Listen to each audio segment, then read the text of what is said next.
President Yoweri Kaguta Museveni olunaku olwaleero akkiriza ennongooseri zaakoleddwamu tteeka erikulembera gavumenti ez'ebitundu wano mu ggwanga ez'okugyawo emyaka omuntu kwatandikirako n'egyo gy'akomako okwesimbawo mu kifo kyonna ekisinzira eyo nga kiri ku level ya gavumenti ez'omu bitundu. Olunaku olwokubiri Paalamenti yatuula n'eyisa ennongoosereza mu bbago ly'etteeka lino era n'eggyawo emyaka egy'omuntu yenna abeera ayagala okuvuganya ku bukulembeze mu gavumenti ez'ebitundu n'emyaka omuntu oyo kwalina okukoma era enteekateeka eno Pulezidenti agikkiriza.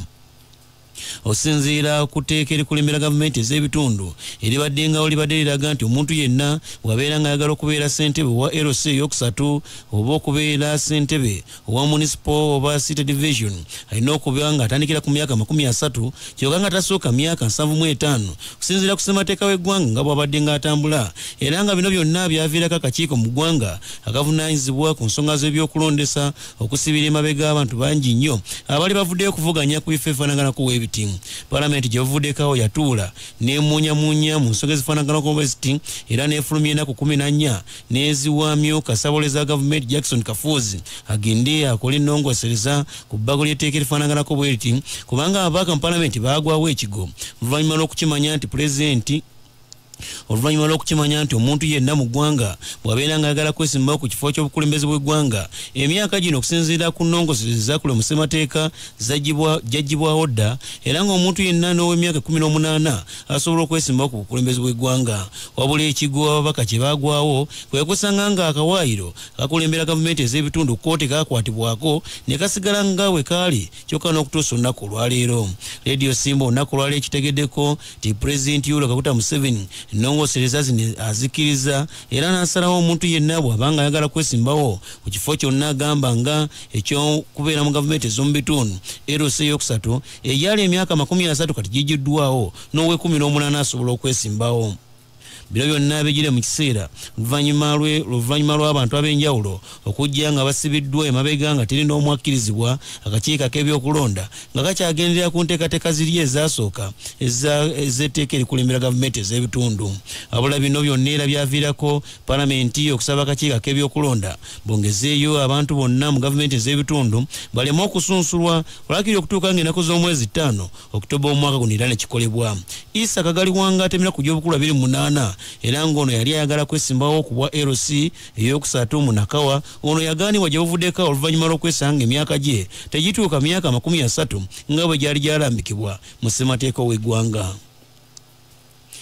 Ebyo ngoberera ku mabbali akakiiko ak'ekibiina ky'ennaalimu akaatekebwawo okutunula mu nsonga ez'enjawulo ez'abannakibiina abaataamatira mu kamyufu akaakuba gye buvuddeko kavuddeyo nnaku olwawo ne kategeeza nga bwe kasobodde ogonjoola okwemulugunya kw'abannakibiina ky'ennaalimu kwa mirundi 239 okuva lwe baatandika okukola omulimu guno ogw'okutunula mu abo abaavaayo nga batyatolotooma nga sseggwanga enywedde amanaabemu.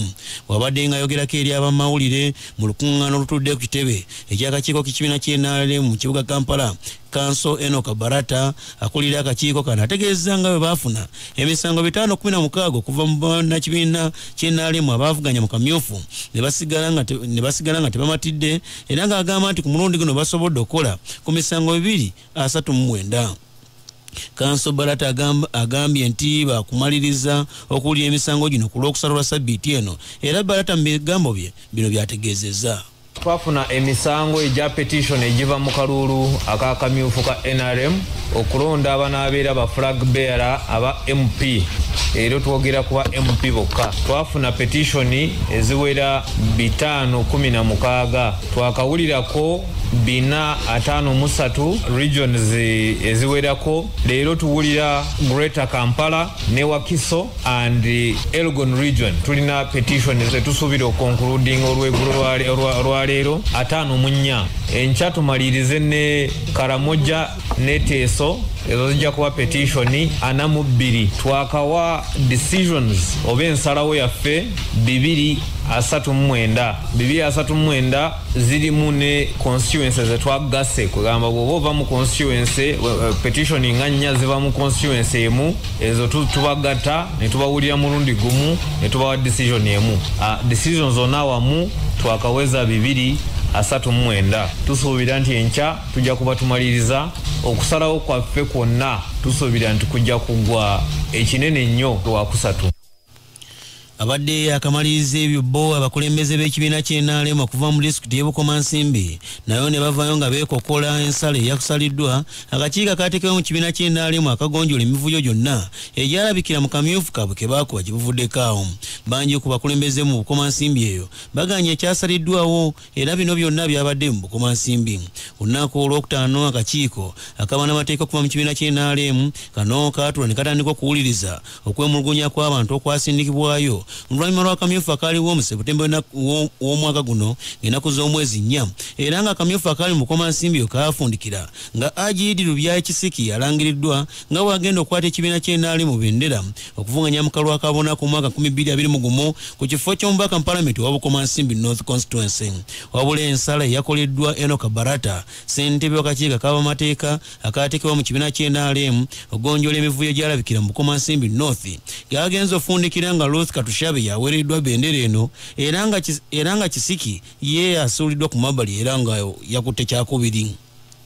Pere Semakulanga ono ejesitula w'ekibiina ky'NRM mu Bukomansimbi ye mu kusooka yalangirira Kisiki nga bw'agenda okukwata ekibiina ky'NRM mu bendera mu Bukomansimbi North kyokka nga ono yawangula era nga ono agamba nti yawangula n'obululu 813 wabula Katushabe ate ye yalangiriddwa oluvannyuma yafuna obululu 167. Abula ebifulumya olunaku olwaleero biraga nti Katushabe ono yeekubira enduulu eri akakiiko mu NRM akavunaanyizibwa ku by'okulonda ng'agamba nti waliwo obululu obutaateekebwa ku obwo bwasooka okulangirirwa era nga buno bwali buva mu byalo bibiri. Olunaku olwaleero ono yadduka zambu eri akakiiko k'ebyokulonda mu kibiina ky'NRM ng'agamba ku DR forms ezaali zirambika okulonda kwonna nga bwe kwatambula obululu obwava ku kyalo Kikaayu n'ekyalo Kipeyu buno tebwagatibwa ku obwo bwasooka ne bufundikira nga buno bumusuulidde ddala era nga tafunye buwanguzi. Wabula akakiiko akaba n'amateeka akaatekebwawo kyokka laba olunaku olwaleero lawe kamulangiridde ng'omuwanguzi nga bwafunye obululu 985 kyokka Kisiki yasooka okulangirirwa laba ate ye bwavuddeyo n'obululu 972. Wabula abamu ku bakulembeze mu Bukomansimbi era nga bano bakulembeddwamu Shafiki Mwanje nga ssentebe w'ekibiina ky'NRM mu Bukomansimbi agamba nti ebisaliddwawo akakiiko akaba n'amateeka mu kibiina ky'NRM akaateekebwa okugonjoola emivuyo gyonna egyalabikira mu kamyufu mbu bino ye tabikkiriziganyizza nako kubanga tekasinzidde ku mazima na bwenkanya ng'ate bwe kibadde kyetaagibwa. Mwanje agamba nti Katushabe ono akozesezza olukujjukujju mbu n'ajingajinga aliza lusezaava mu byalo ebibiri laba ate bwe yadduka mu kakiiko akavunaanyizibwa ku by'okulonda mbu ate laba bwe bafundikidde nga bamulangiridde. Mwanje si mumativu n'ensonga eno. Kuyiya ng'omuntu yeyagaliza nga amalawo kibiina tetugenda kubikkiriza bonna Bukomansimbi njagala bategeeza nti Haji Lubyayi yakyali father bearer wa Bukomansimbi.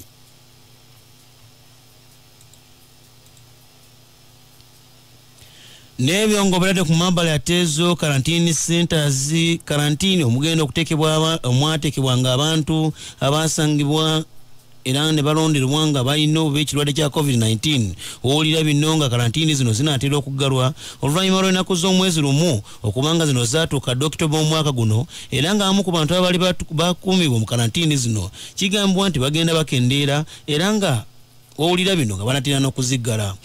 Senior public omukugu ow'ebyamawulire kuva Ministry of Naizwa ku byobulamu Emmanuel Ainebyona asinzirawo n'agamba nti enteekateeka eno bagitunuddemu nga bagamba nti mu kaseera kano abantu bonna abanafu obutuka ebweru w'eggwanga ne bakebe era nga bano bazze n'alizaatusiza nga ziraga nti tebalina kirwadde kya COVID-19 bano bakaweebwa akaaganya beeyongereyo n'olugendo lwabwe mu mbeera yonna nga bwefaanaganako bwetyo. Ainebyona agamba nti bino byonna bijire mu kiseera oluvannyuma lw'akatambi akasaasanidde emikutu emikwanira wala ku mukutu ogwa Twitter nga akatambi kano kalaganga waliwo ekibinya ky'abakyala abakyasikatidde mu Douglas Village Hostel era ng'eno yemu karantini ya Uganda mwebadde eteeka abantu ab'engeri ng'ezifaanaganako bwe ziti. Ainebyona agamba nti abantu bano be bamu ku abo abayingira karantini eno ng'ennaku z'omwezi lumu tezinaba kutuuka era ng'abadde bakyakumirwa mu luuyi olwo okutuusa ng'ennaku z'omwezi ziweddeko oba oliawo nabo baliteebwa.